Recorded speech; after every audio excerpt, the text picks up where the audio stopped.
Kalau kalau mikiran Oke, assalamualaikum warahmatullahi wabarakatuh. Waalaikumsalam warahmatullahi wabarakatuh.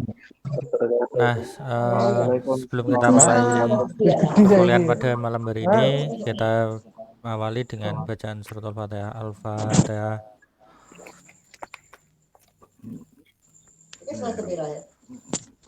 Cuma tapi ngambil 7 ini pun proses skripsi Mbak. Ya bingung damel project akhirin apa. Ya kok iso ngono. Semester 5 terus anu terus. Sakit tergantung nilainya. Kalau semester 3 double semester 5.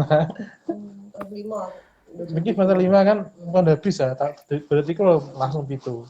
Oke, kemarin kita sudah sampai roll ya, roll atau peran, di mana ketika kita menggunakan pengembangan metode Scrum itu nanti kemarin kita sudah mengenal berbagai macam artefak ya, artefak-artefak yang ada di bulan terakhir ini kita demo proposal.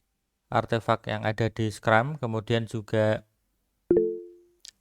selanjutnya kita akan berbicara mengenai role ya, role atau peran, yang mana peran apa saja yang nanti akan terlibat di dalam Scrum.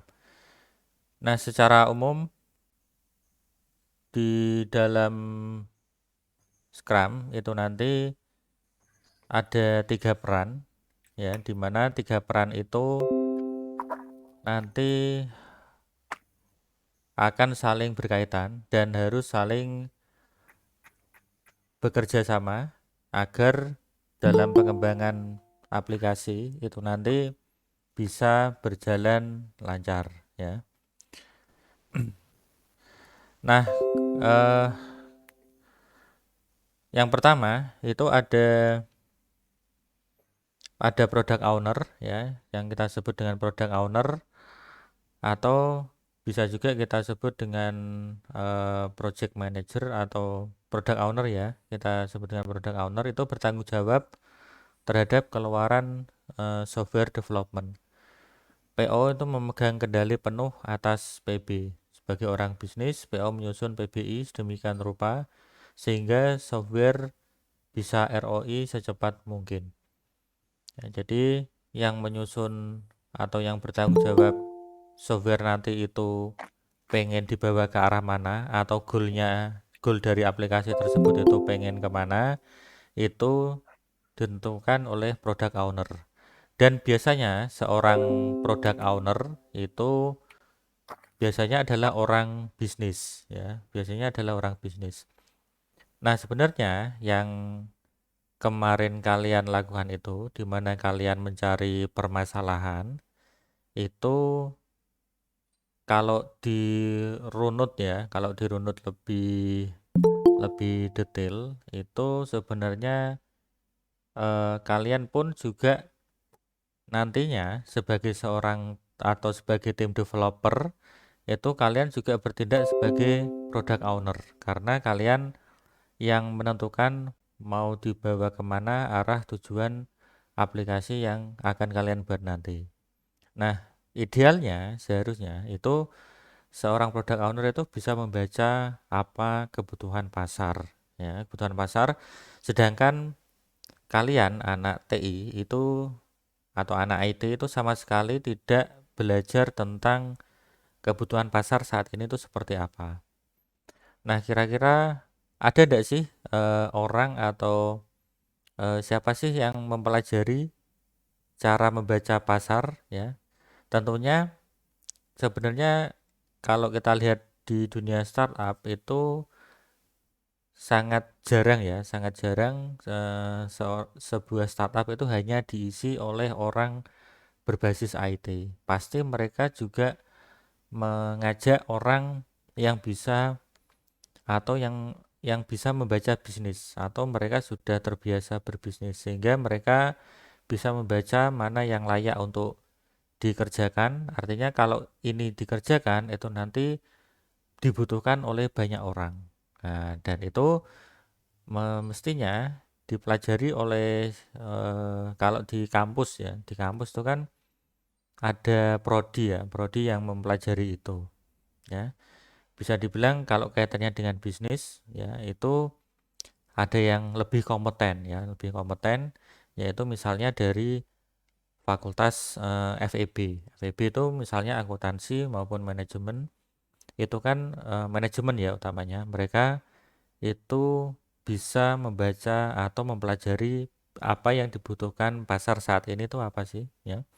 Jadi memang ada baiknya ketika kita mendesain sesuatu atau pengen mencoba membuat sebuah aplikasi yang pengen menyelesaikan sebuah masalah, itu ada baiknya kita juga bisa mengajak orang yang bisa membaca pasar tersebut ya. Ya sebenarnya kalau kalian kolaborasi itu juga bisa ya, kolaborasi dengan anak FEB itu, anak manajemen ataupun anak akuntansi yang mempelajari tentang bisnis ya. Nah, kemudian setelah product owner yaitu ada developer team ya, atau development team atau DT, itu bertanggung jawab terhadap proses software development. Kemudian memilih PBI yang akan dikerjakan di iterasi berikutnya. Jadi kalau tadi PB itu goal secara umum aplikasi itu ditentukan oleh product owner ya. Kemudian PO pun juga nanti menyusun PBI juga, dan mestinya PBI itu juga disusun atau dibantu oleh development team ya. Kemudian dari development team itu nanti mereka yang memutuskan ya atau memilih ya dari PBI yang sudah ditentukan oleh product owner sebelumnya, yaitu mana yang akan dikerjakan pada iterasi berikutnya. Kemudian role yang ketiga yaitu Scrum Master ya, di mana Scrum Master ini itu terlibat di semua lini ya. Kalau tadi product owner itu ketika penentuan awal, kemudian ada development team ketika di iterasi yang pertama atau iterasi berikutnya. Kemudian Scrum Master itu bertanggung jawab membuat Scrum dimengerti dan dijalankan. Ya, kemudian membantu PO itu product owner memahami PB. Kemudian mendewasakan anggota DT. Ya, nah ini ya, mendewasakan. Itu jadi kalian ini juga harus berpikir dewasa. Berpikir dewasa itu ya berarti nanti kalian piye carane pengembangan diri dan lain-lain itu ya dari kalian sendiri ya. Karena itu salah satu cara untuk mendewasakan tim development. Kemudian sehingga bisa menyelesaikan masalah mereka sendiri. Ya, jadi seperti pertemuan pertama dulu atau pertemuan kedua yaitu self organizing ya. Self organizing itu nanti dilakukan oleh development team ya. Kemudian bekerja secara simultan bersama-sama atau cross function.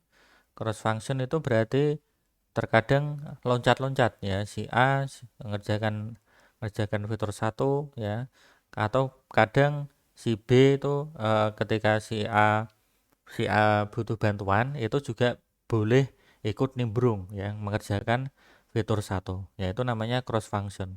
Jadi ketika sebuah PBI didelegasikan ke seorang developer, itu memang tanggung jawab developer tersebut ya, perorangan ya. Tetapi ketika misal seorang developer itu sudah selesai, bisa jadi dia ikut nimbrung dengan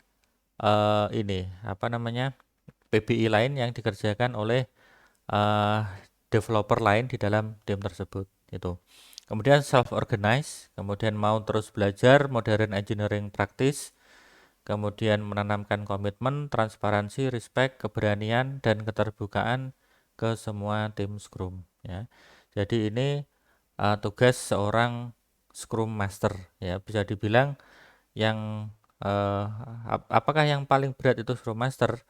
Ya belum tentu ya. Kenapa? Karena pekerjaan ngoding itu kan anggap aja 90% itu dikerjakan oleh development team ya. Jadi Scrum Master itu tidak tidak ngaruh-ngaruh, oh ini kalian harus menggunakan bahasa pemrograman A, bahasa pemrograman B. Itu Scrum Master seharusnya tidak memiliki hak untuk itu. Yang menentukan hak itu siapa? Ya development team itu. Makanya di dalam development team itu mereka harus ada kesepakatan dulu. Mereka nanti dalam develop aplikasi itu dipilih bahasa pemrograman apa yang digunakan. Tentunya bahasa pemrograman tersebut ya sekali lagi ada baiknya itu juga dikenal oleh seluruh tim itu. Nah, kemudian ini ya, 3 peran ini di dalam software development tentunya lagi-lagi ini tergantung misalnya untuk development team itu bisa jadi entah itu ada 3 orang atau 5 orang atau bahkan 10 orang itu juga bisa ya. Kemudian event ya, event-event apa saja yang ada di dalam Scrum ya. Kemudian ini yang pertama itu iterasi ya. Iterasi di dalam Scrum itu disebut sprint. Nah, ini kalau iterasi kan ibaratnya kita ngomong di Indonesia kan ya, iterate ya, iterasi. Nah, kegiatan iterasi atau iterasi yang terus-menerus di dalam Scrum itu dinamakan sprint. Kemudian tidak ada jeda antara sprint. Jadi sprint itu ketika sprint 1 selesai, langsung lanjut masuk sprint 2, sprint 3 dan seterusnya. Kemudian lama satu sprint itu maksimal 4 minggu.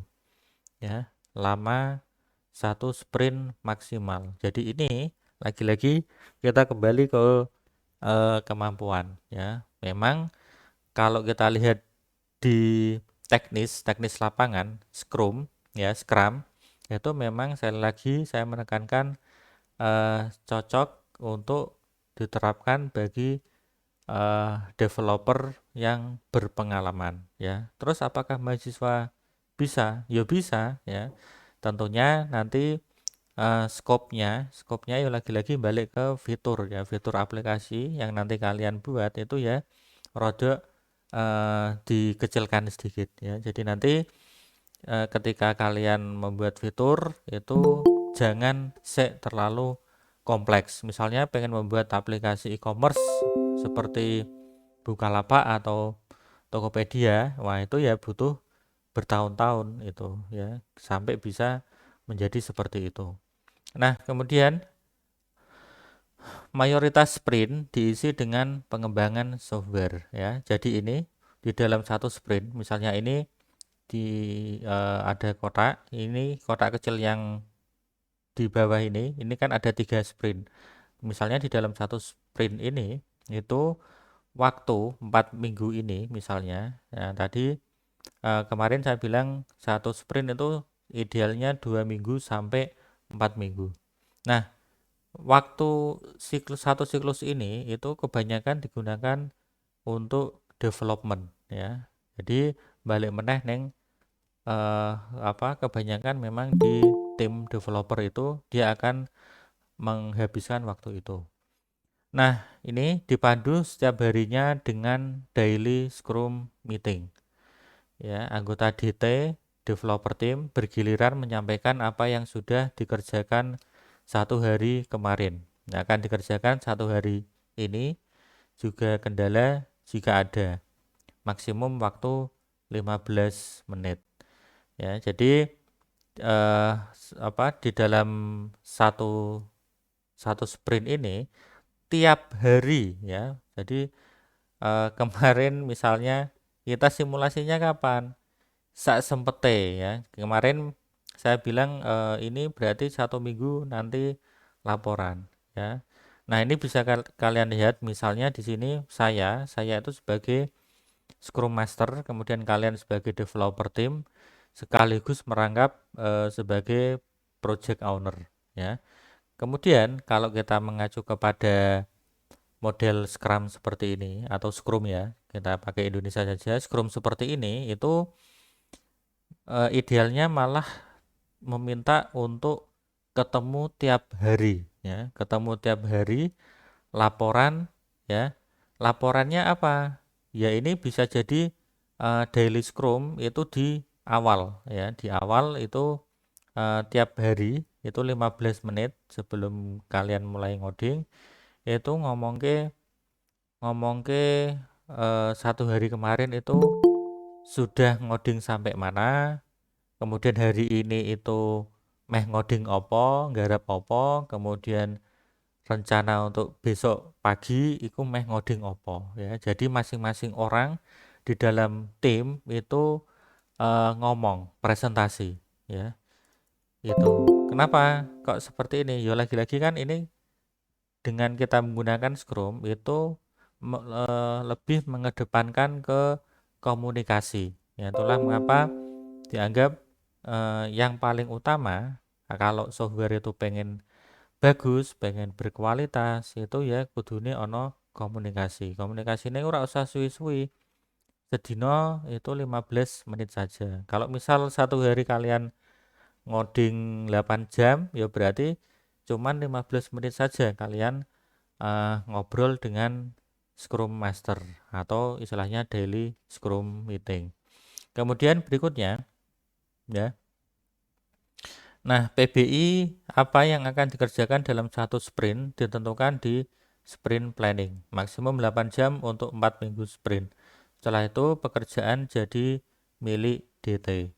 Ya, jadi sprint planning ini itu adalah rembukan rapat ya. Yang terlibat di sprint planning ini siapa?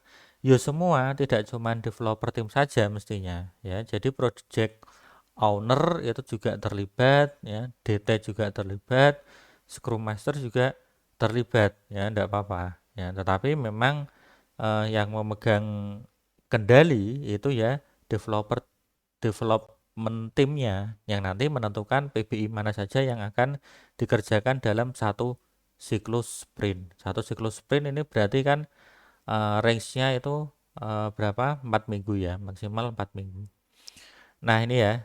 Nah, ketika bahas sprint planning dari 4 minggu itu untuk alokasi waktu sprint planning itu maksimal 8 jam ya untuk 4 minggu sprint ya. Setelah ini pekerjaan jadi milik DT. Jadi untuk rapat bahas sprint planning ini itu 8 jam. Ya, seperti ini. Apakah kalian sudah melakukan ini? Belum, ya toh. Nah, kenapa? Karena ya lagi-lagi ini yang dilakukan oleh perusahaan-perusahaan teknologi saat ini tuh mereka mengadopsi seperti ini. Ya, itulah mengapa kalau kalian lihat Facebook ya itu ya mereka kalau kalian nginstal aplikasi Facebook, kalau saya ndak nginstal ya aplikasi Facebook. Kenapa? Ya memang selalu update terus ya.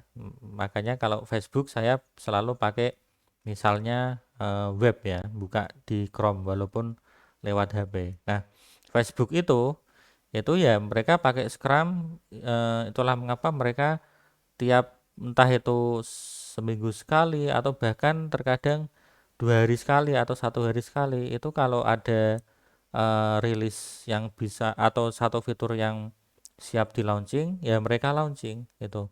Jadi tiap hari atau selalu ada keterbaruan dan itulah yang menyebabkan Facebook akhirnya bisa selalu terdepan ya itu karena selalu berinovasi terus ya. Nah, ini kemudian di tengah-tengah ya DT bisa membantu PO ya. PO memperjelas PB seiring dengan bertambahnya pengetahuan ya. Nah, ini bisa jadi PB ya, perubahan PB bahkan PB sekalipun itu terkadang bisa jadi nanti berubah atau mungkin PBI ya lebih tepatnya. Jadi developer team setelah mereka melakukan sprint beberapa kali itu kan pasti developer team itu nanti jam terbangnya kan semakin banyak ya. Tentunya mereka sudah semakin memiliki jam terbang, memiliki pengalaman sehingga mereka bisa memberikan bantuan atau memberikan saran kepada project owner terhadap PB yang awalnya ditentukan oleh project owner itu. Ya, nah, itu berdasarkan bertambahnya pengetahuan. Nah, kemudian di akhir di dalam satu siklus sprint mau selesai, itu ada namanya sprint preview ya. Nah, pengembangan diakhiri dengan sprint review. PO menilai increment yang dihasilkan DT. Jadi project owner itu nanti akan melihat sejauh mana dalam satu siklus sprint ini itu DT itu sudah membuat apa sih, hasilnya mana, itu nanti dilihat oleh PO. Ya, kemudian ada sprint retrospektif. Nah, retrospektif ini tim Scrum menyusun rencana perbaikan di sprint selanjutnya dari sisi proses. Ya. Nah, ini retrospektif itu berarti kalian bisa jadi melihat ke belakang ya, melihat ke belakang itu bisa jadi di sprint yang sedang dilihat saat ini atau yang sedang dikerjakan saat ini. Jadi ini mau selesai di satu siklus sprint, itu ada namanya sprint retrospektif. Nanti dilihat ya. Nah, kemarin misalnya di sprint sebelumnya itu fitur yang di-deliver ternyata ada bug ya. Itu nanti bisa jadi bug yang di sebelumnya itu diselesaikan di sprint berikutnya. Itu nanti ya setelah ini bisa jadi keputusan itu di sprint retrospektif ini. Dan juga melihat dari selain melihat kelemahan di sebelumnya, sprint retrospektif juga melihat kelebihan ya. Kelebihan itu berarti apa sih dari pengalaman-pengalaman beberapa sprint yang sudah dibuat sebelumnya, itu ada pengalaman apa saja, dan itu nanti yang nanti akan dijadikan sebagai catatan ya, catatan oh berarti untuk pengerjaan ngoding berikutnya kita pakai teknik ini ya, karena sudah dapat pengalaman sebelumnya, yaitu masuk ke dalam sprint retrospektif yang dilihat dari sisi proses ya. Kemudian berikutnya, nah sekali lagi sprint ya, sprint itu memang bukan satu-satunya, oh ini berarti sprint bagus dong ya, belum tentu. Sekali lagi banyak sekali elemen yang menjadikan sebuah software itu bisa dikatakan berkualitas atau bagus, itu banyak sekali komponennya. Nah ini ya, kembali ke 4 jenis permasalahan, yaitu ada permasalahan simple, sederhana, kemudian ada permasalahan complicated, ya, complicated itu rumit, kemudian ada permasalahan kompleks, dan juga ada permasalahan yang chaos, ya. Chaos itu apa kemarin kayak meh ini ya, ibaratnya kalau sebuah negara ya atau sebuah kota itu demo ya, chaos ya, kondisi kacau ya, ini masalah yang kacau ya, chaos itu. Nah ini ya, nah jadi itu ini tadi kenapa kok Scrum itu tidak mesti selalu pilihan yang terbaik ya. Nah ini kenapa, karena ketika kita dihadapkan masalah yang simple atau masalah yang sederhana, apakah mesti kita menyelesaikannya dengan Scrum? Ya, jawabannya adalah tidak ya. Ini. Jadi ketika apa yang nanti akan kita buat itu ternyata mudah dan bisa diprediksi, artinya oh ini gampang dan nanti tidak ada perubahan ya itu. Maka kita bisa menggunakan waterfall saja. Ya, kalau seperti ini, kalau permasalahannya simple, ya udah gunakan waterfall saja, atau proses yang ada ya yang saat ini bekerja itu yang terbaik misalnya itu menggunakan cara ini, ya udah pakai cara itu. Ya tidak perlu kita menggunakan Scrum atau menggunakan cara yang aneh-aneh ya, seperti itu. Ya. Nah, jadi itu kemudian ini penutup ya, ada Scrum, Agile, dan Success Story. Ya, jadi misalnya ada permainan ya. Nah, ini Scrum ya, Scrum pada software development analoginya itu dengan aturan pada olahraga. Jadi Scrum itu aturannya saja ya. Jika ingin memenangkan pertandingan, tahu aturan saja tidak cukup. Ya, misalnya kalian ingin memenangkan ini permainan catur, permainan bola.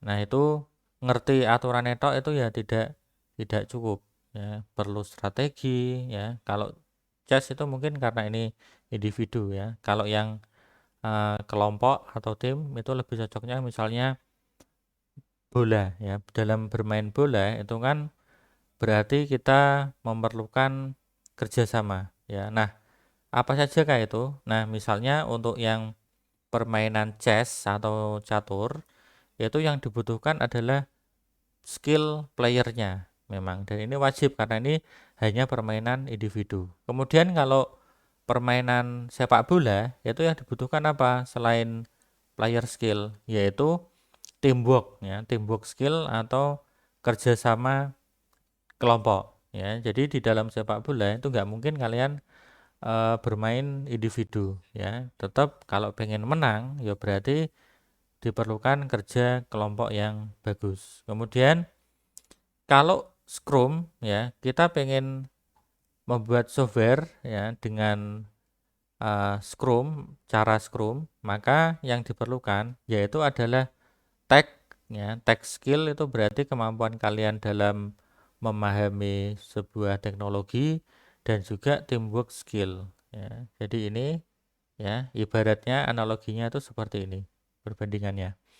Nah, kemudian ditambah apalagi di dalam Scrum ini berarti kalian mau tak mau harus memahami modern atau agile engineering practice ya. Engineering practice saat ini itu seperti apa sih modern engineering practice? Itu kalian jangan sampai tutup mata ya. Ya minimal kalau misal kesulitan memahami modern engineering practice saat ini, ya setidaknya kalian membaca dulu iki untuk metode seperti ini itu apa sih? Ya minimal kalian tahu dulu lah ya. Tidak mesti langsung harus praktek, harus kalian kuasai, tidak ya, karena itu memang butuh proses ya. Tetapi kalau kalian sudah terjun ke dunia kerja, mau tak mau memang penggunaan tech ya, tech yang modern, yang terkini itu wajib ya. Kemudian juga emotional dan social intelligence. Nah, ini juga penting biar carane kontrol emosi ya, terus juga kemampuan sosial kalian. Kemampuan sosial ya lagi-lagi komunikasi dengan teamworknya itu bagaimana, kudune ya apik juga, jangan sampai karena banyak sekali ya misalnya ada misalnya kakak kelas kalian atau alumni itu saya menemui ada alumni R2 ya, R2 itu pinter banget ya, jago banget ngoding ya, tetapi sulit sekali ketika harus kerjasama dengan orang lain. Itu ada seperti itu. Demikian pula yang R1 dulu juga ada ya. Itu yang lulusan R1 itu juga sama, wonge pinter ya. Pinter ngoding ya, lagi-lagi nek untuk digathukke karo wong itu ora cocok. Ya, itu juga ada. Ya.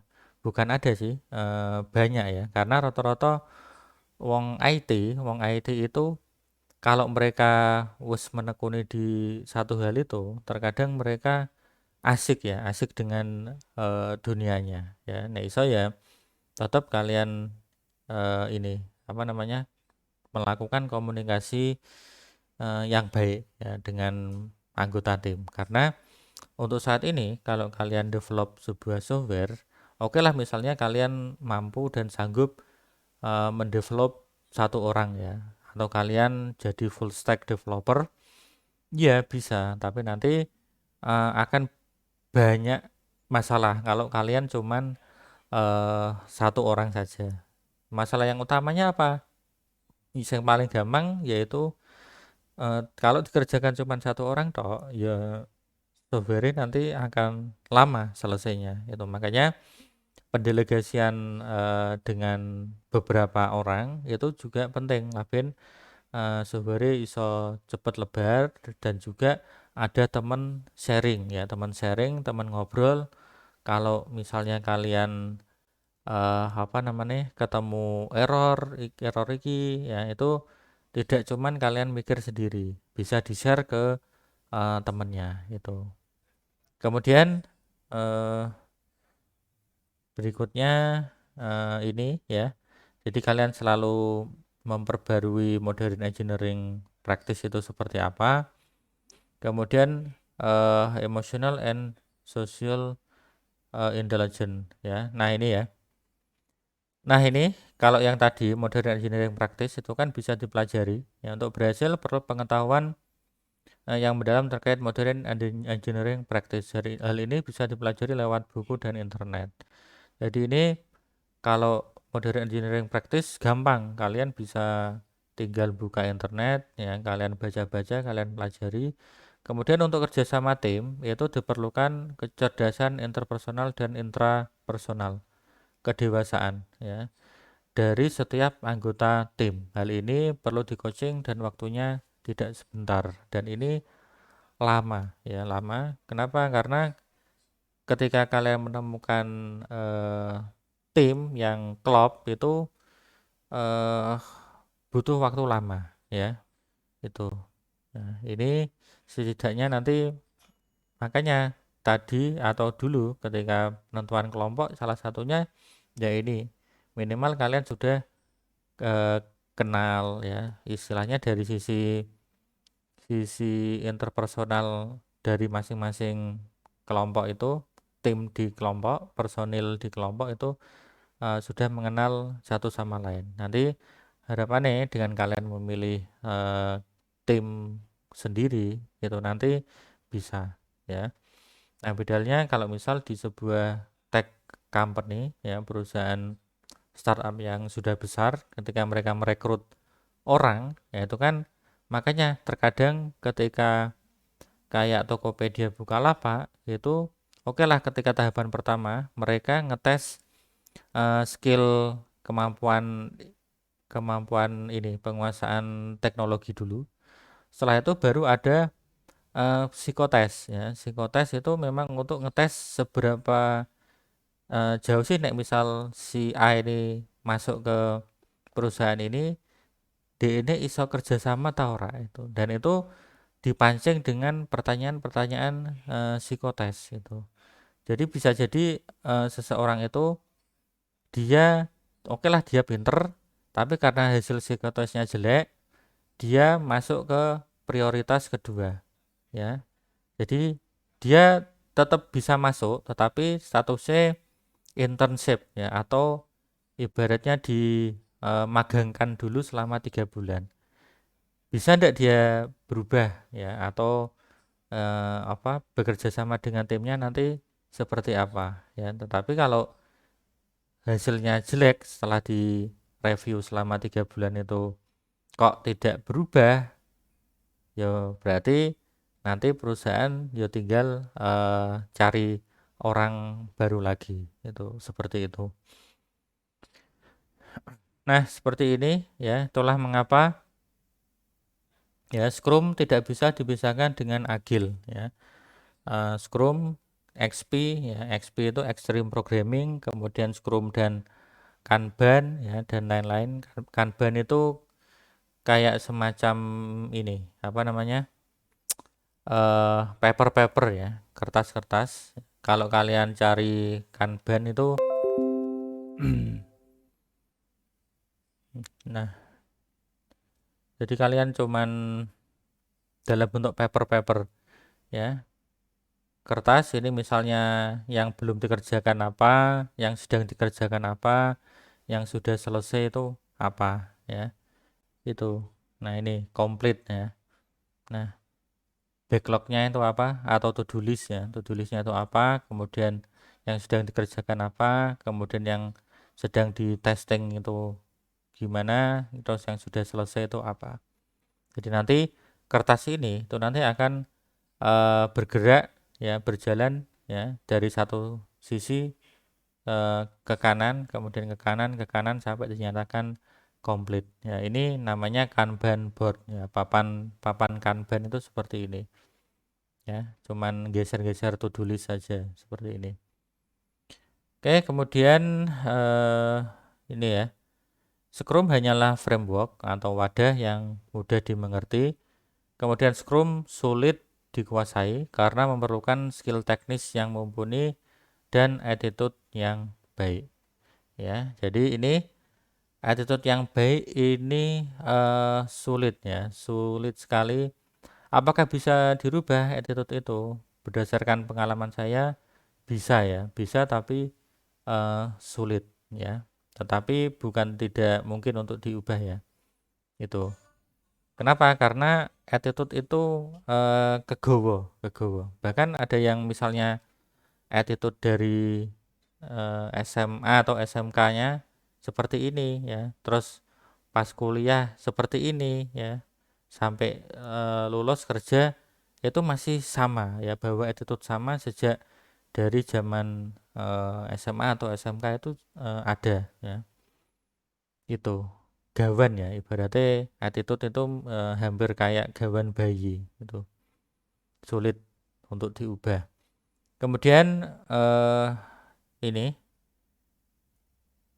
nah ini ya, jadi gabungan antara Scrum ya, Scrum dan apa ya, tadi ada XP, terus ada Kanban ya. Jadi kalau yang sering itu kita menggabungkan Scrum dan Kanban itu nanti yang di to do list itu nanti ini bisa berisi fitur-fitur apa saja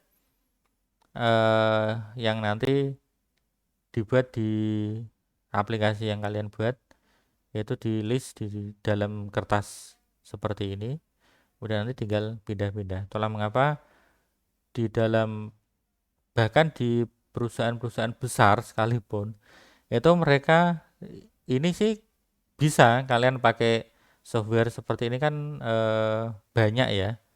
Ada software untuk Kanban seperti ini, atau bahkan kalau di software company besar sekalipun itu mereka punya papan tulis ya, papan tulis, terus mereka punya apa ini, sticky note ya, sticky note. Kalau kalian beli di apa, toko kertas itu kan ada ya sticky note, tinggal ditulis apa, terus nanti tinggal digeser-geser. Jadi ini benar-benar ada fisiknya, bentuk fisiknya, dan ini cuma di papan tulis seperti ini ya, itu. Oke, kemudian yang terakhir ya. Oke, jadi ini ya, bahkan aturan main juga bisa diubah ya jika agil sudah jadi budaya ya. Contohnya Facebook, Google itu karena mereka sudah menggunakan prinsip agil, itu akhirnya mereka aturan yang awalnya Scrum itu seperti ini ya, bisa jadi berubah karena mereka sudah menerapkan agil sejak lama ya, seperti itu. Oke, terus sudah selesai. Nah, ini slide ini itu sebenarnya rangkuman dari Scrum Guide ya. Kalau kalian baca Scrum Guide itu ya isinya sebenarnya ada ya, ini total 81 slide ini itu adalah rangkuman dari Scrum Guide itu. Dan nanti silakan kalian bisa lihat-lihat di scrumindonesia.org, kemudian ada scrum.co.id, ini masih ada apa enggak, coba kita lihat scrum.co.id.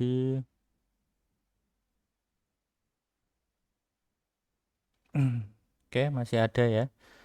Nah, jadi ini mereka keliling ya, keliling ke perusahaan-perusahaan besar ya, pelatihan Scrum ya ini. Ini sejak 2008 ya, PT Scrum Asia Pasifik. Jadi ini mereka mendirikan PT ya. Ini punyanya tadi ya, Pak Joshua Partogi. Nanti kalau kalian search di Google itu nanti nemu orangnya mana. Dia keliling Indonesia, bahkan terkadang keliling sampai Asia Tenggara. Ya, wis mentori neng beberapa perusahaan di Korea Selatan itu ya. Banyak ya. Jadi ini juga ada eh, pelatihannya juga ya, sertifikasi Scrum ya. Oke, itu apa itu Scrum, buku Scrum, video Scrum ya. Nanti silakan kalian lihat-lihat di channel YouTube-nya ini juga ada ya. Oke. Oke, itu sampai sini ya. Silakan kalau ada pertanyaan.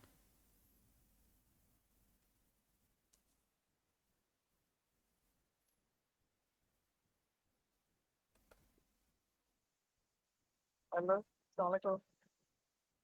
Waalaikumsalam. Halo, tes. Ya. Pak, gini, ini saya mau tanya masalah ini kan lebih mendalami sebenarnya ke tadi yang apa Samsung atau apa sih lupa.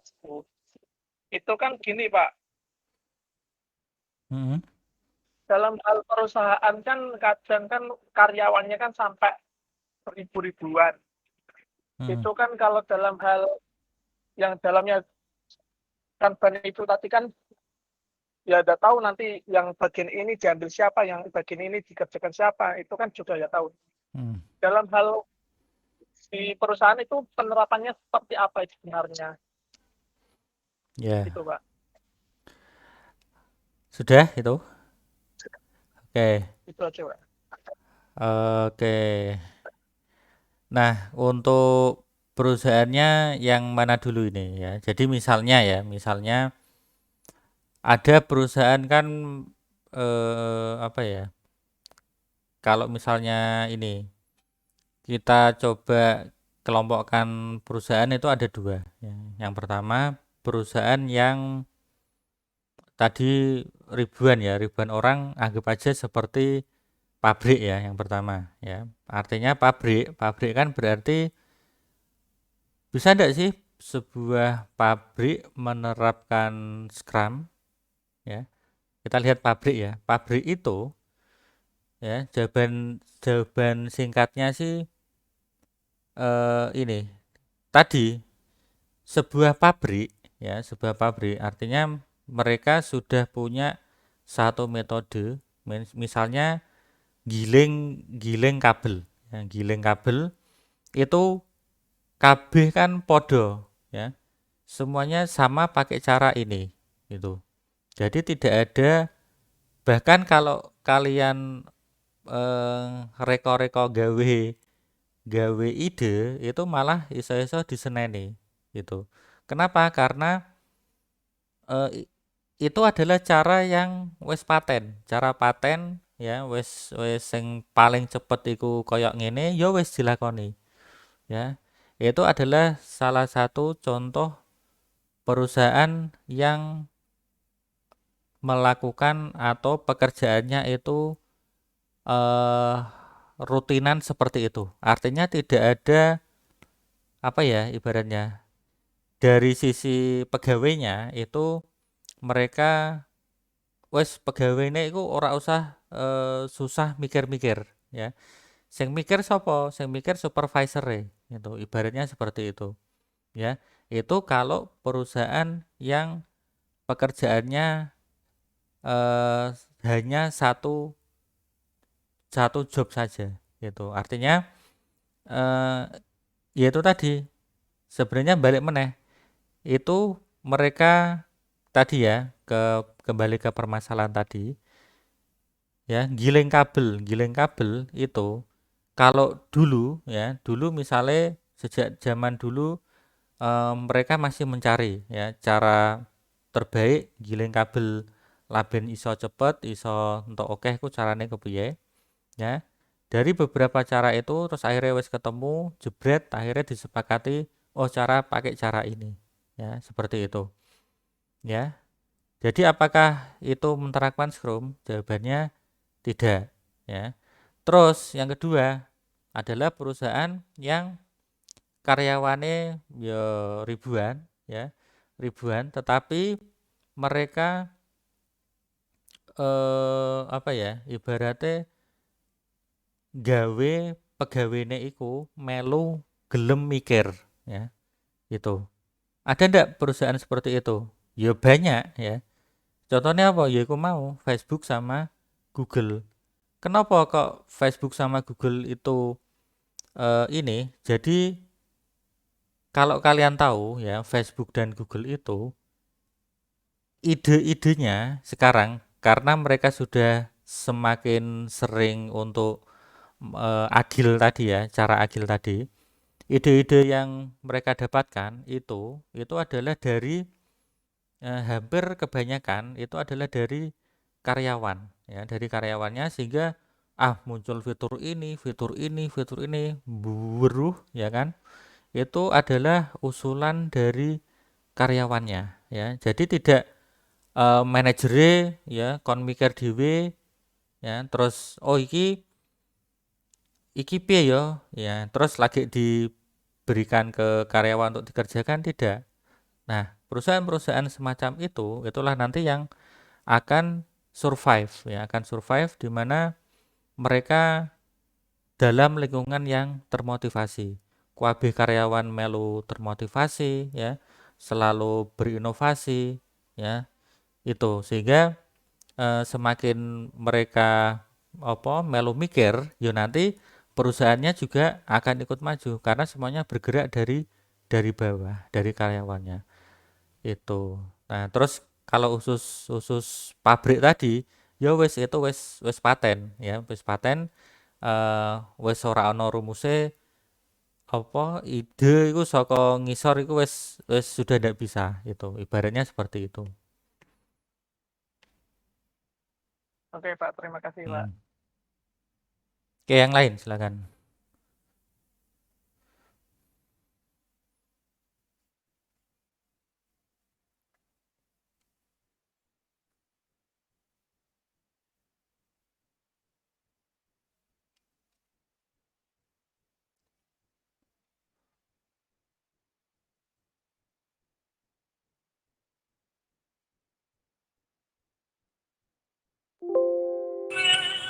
Mau tanya Pak, tapi gagal fokus karena masih dalam perjalanan.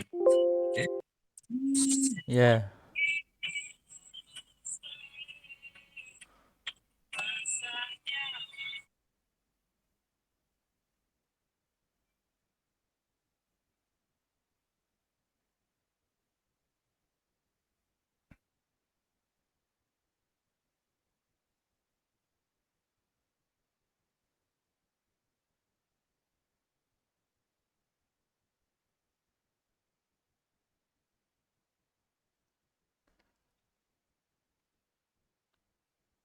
Oke, silakan kalau ada yang bertanya ya, bisa tulis di komentar juga boleh ya atau langsung apa ngomong juga boleh ya.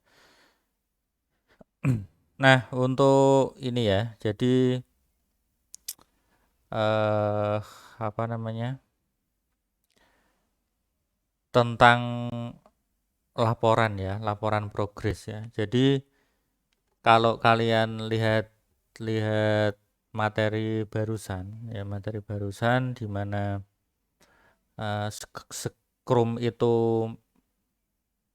berusaha menyimpelkan ya, membuat simpel tahapan development software yang awalnya sangat rumit sekali. Jadi kalau kalian menggunakan waterfall itu kan mulai dari tahapan awal kalian membuat use case ya, kemudian kalian membuat diagram apa lagi ya, ada 4 diagram ya, itu prosesnya panjang ya, panjang menggunakan panjang pakai banget ya, ibaratnya seperti itu ya. Jadi kalau kalian ini ya, sekali lagi balik neng ini memang simulasi ya, simulasi di dunia nyata saat ini atau di dunia teknologi saat ini, itu mereka ya menggunakan cara seperti ini. Terus nanti best practice-nya gimana Pak gitu. Nah, jadi misalnya ini ya, kalian masih ada kebingungan bentuk laporan ya, bentuk laporan dan lain sebagainya. Memang contoh ya, contoh misalnya ini untuk misalnya ya, ini kita ngomong yang lain ya, skripsi misalnya ya. Skripsi apakah bisa Pak menggunakan Scrum? Ya jawaban singkatnya sih sebenarnya bisa ya. Cuman nanti kalau kalian menggunakan Scrum di situ bahkan tidak ada aturan carane gawe diagram kepiye. Ya ora ono. Kalian kalau baca buku panduan Scrum yang cuma 19 lembar tok, itu enggak ada ya, enggak ada diagram kepiye ya. Jadi tidak ada ke keharusan untuk membuat sebuah diagram ya. Tetapi apakah dengan tidak membuat diagram itu bisa dibenarkan? Ya minimal misalnya ketika kalian desain database-nya, ya berarti kalian bisa menunjukkan skema database-nya itu seperti ini Pak ya, misalnya ya, rancangan database-nya seperti ini ya. Itu ya sama, nanti kalian bisa mengkomunikasikan dengan seluruh tim. Kalau misal nanti sudah sampai tahapan membuat rancangan database ya, kalian ibaratnya kalian membuat sebuah versi kalian sendiri ya. Terus yang kalian paparkan itu iso ora dipahami dengan satu tim developer atau satu tim kalian sendiri. Itu yang jadi pertanyaan atau ini ya. Contoh ya, contoh lain lagi misalnya untuk kolaborasi. Kolaborasi sekarang menggunakan apa? Kolaborasi misalnya dua orang garap modul yang sama. Nah, laben ora bentrok itu nanti caranya gimana? Itu ya lagi-lagi tidak diajari di perkuliahan ya.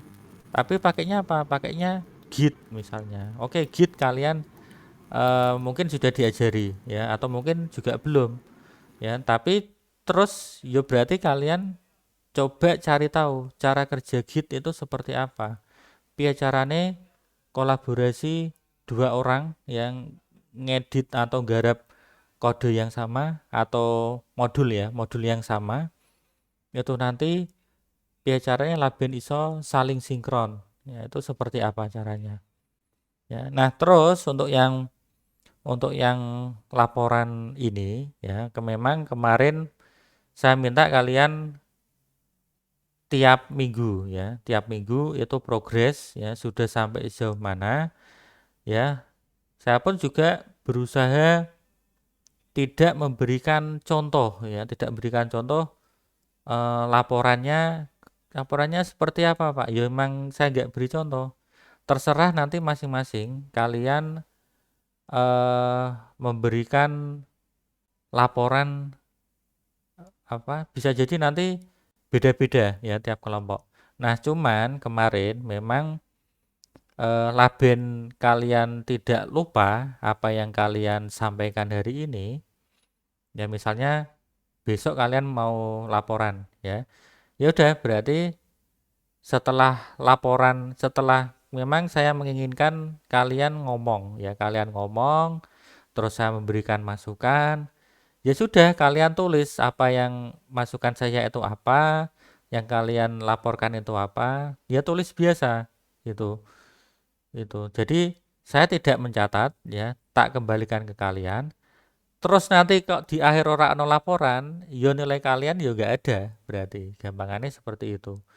Yang penting setiap kali kalian laporan, ya silakan yo hampir sama seperti kalian menulis inilah ya refleksi. Refleksi kan saya selesai menyampaikan, kalian tulis gitu di refleksi. Sama seperti di laporan. Kalian bareng lapor ke opo, ya itu ditulis. Terus masukan dari saya apa, itu ditulis di situ. Ya.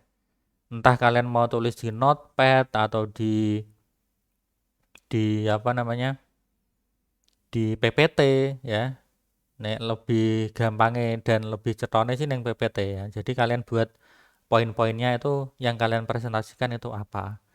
Sing masukannya Pak Hanif itu apa. Itu kira-kira seperti itu. Oke, monggo kalau ada pertanyaan lagi.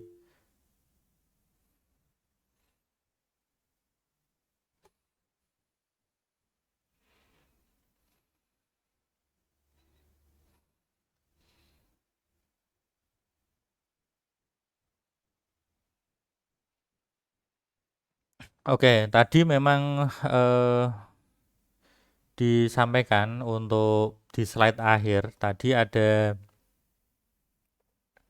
kesimpulan Scrum itu tidak apa ya sebaiknya digabungkan dengan yang lain ya. Jadi kalau kalian baca-baca metode agil itu ada banyak ya. Misalnya tadi XP ya, Extreme Programming, kemudian ada spiral ya dan lain-lain ya.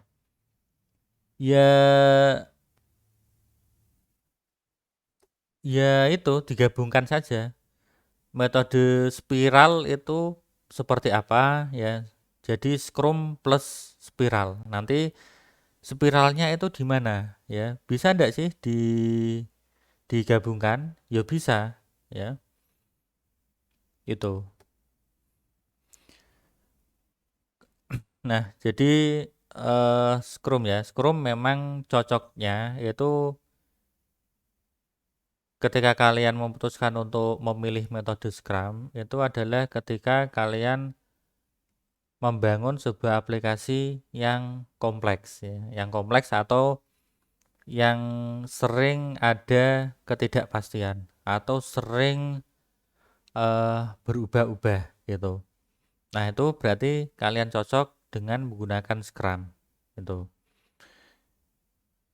jawaban sederhananya seperti itu. Terus nanti prakteknya gimana Pak ya? Tentunya kalian ya masih bingung ya toh masih bingung software yang rumit itu sing kayak gimana sih Pak ya?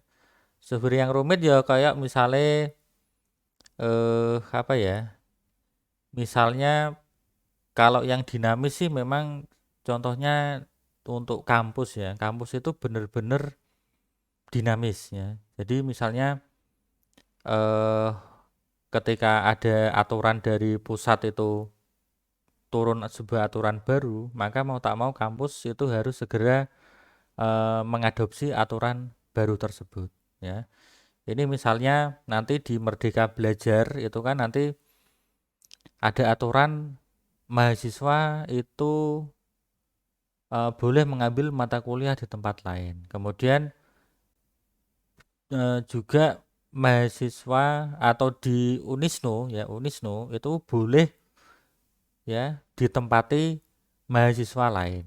Itu nanti cara mappingnya kepiye itu. Jadi butuh serba ketidakpastian, maka ya udah gunakan Scrum itu seperti itu. Mengenai sebuah aplikasi itu besar atau kecil itu lagi-lagi tergantung ke tingkat kompleksitas dan juga scope ya. Scope atau ruang lingkup aplikasi tersebut itu di bidang apa saja ya. Kalau di kampus sih memang kompleks sekali ya. Ada apa? Penelitian, pengajaran, ya, ada pengabdian, terus juga ada KRS, ada KKN, itu semuanya masuk sistem semua itu dan itu benar-benar bisa dianggap ya kompleks ya. Kompleks pakai banget. Oke, monggo kalau ada pertanyaan ya, satu pertanyaan lagi.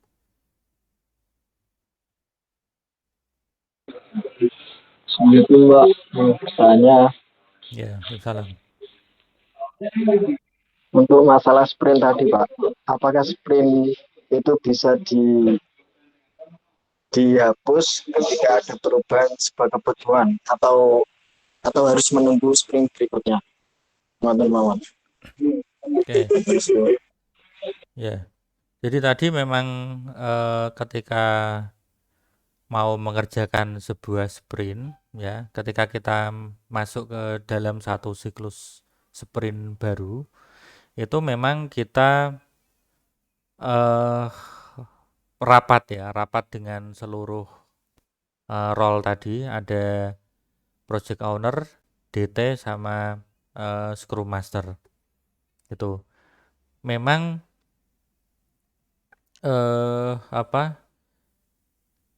kalau ada perubahan ya, itu seperti apa? Apakah harus disepakati di awal ya? Lagi-lagi ya, sekali lagi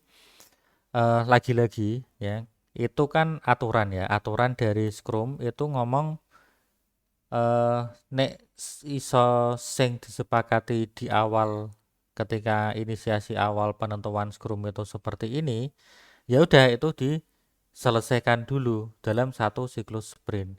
Kalau nanti ada masalah, misalnya kayak kemarin ya, ada bug ya pada fitur yang seharusnya sudah dirilis pada sprint sebelumnya, maka itu nanti dikerjakan pada sprint berikutnya ya, sprint berikutnya itu. Jadi yang disepakati di awal ya udah itu dikerjakan terlebih dahulu.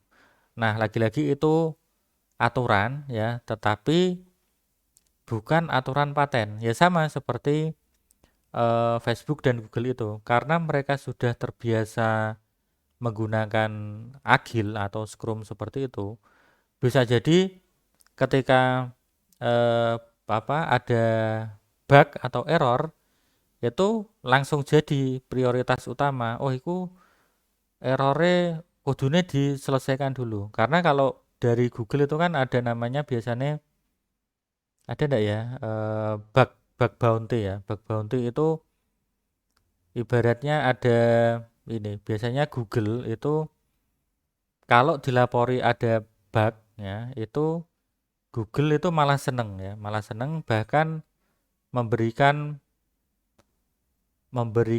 ini apa namanya, bonus ya, bonus ke si pelapor tadi ya, bug bounty tadi ya, yang mencari celah bug tadi itu.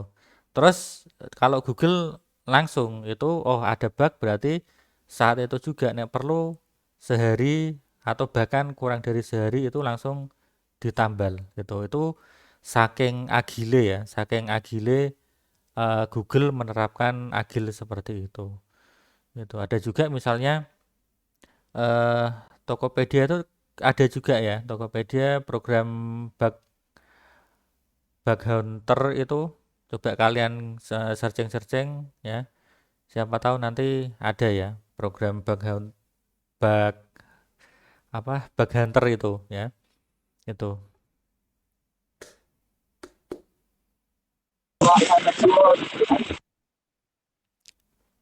Oke, cukup ya.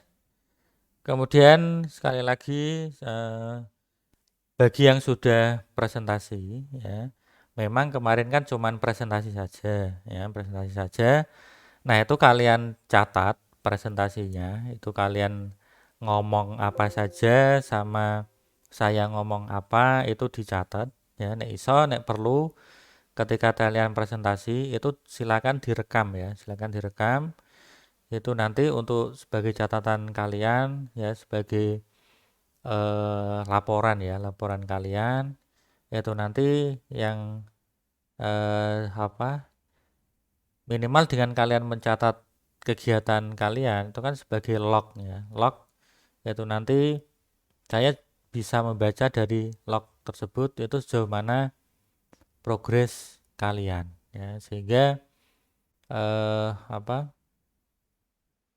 ya, memang goal atau endingnya sih salah satu komponen nilai ya itu laporan mingguan kalian itu ya, makanya nek iso ya mulai dicatat ya. Loh kemarin kan ya Pak, lupa nggak mencatat ya.